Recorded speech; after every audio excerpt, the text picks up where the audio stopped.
প্রিয় দর্শক, আমরা অল্প কিছুদিনের মাঝে দুইজনকে বাংলাদেশ স্বাধীনতার ঘোষক হিসেবে পেয়ে গেলাম। তারা কারা, কে হতে পারে? আমরা ছোটবেলায় শুনেছি স্বাধীনতার ঘোষক হচ্ছে শহীদ রাষ্ট্রপতি জিয়াউর রহমান।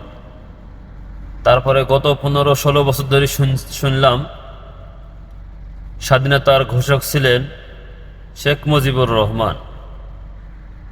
এখন নতুন করে আমরা অল্প কিছুদিনের মধ্যেই দুজনকে পেয়ে গেলাম।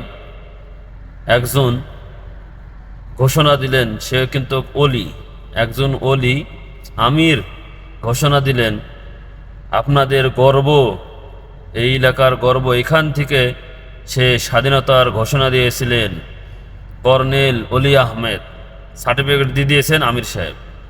2-1 দিনের ভিতরে আমরা আরেকজনকে পেয়ে গেলাম, সে হচ্ছে নতুন স্বাধীনতার ঘোষক কাজী ইব্রাহিম।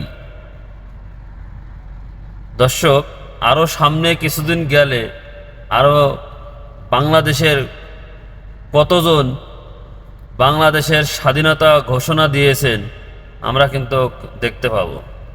হয়তো আরও আস্তে আস্তে বের হবে স্বাধীনতার ঘোষক কে কে ছিলেন।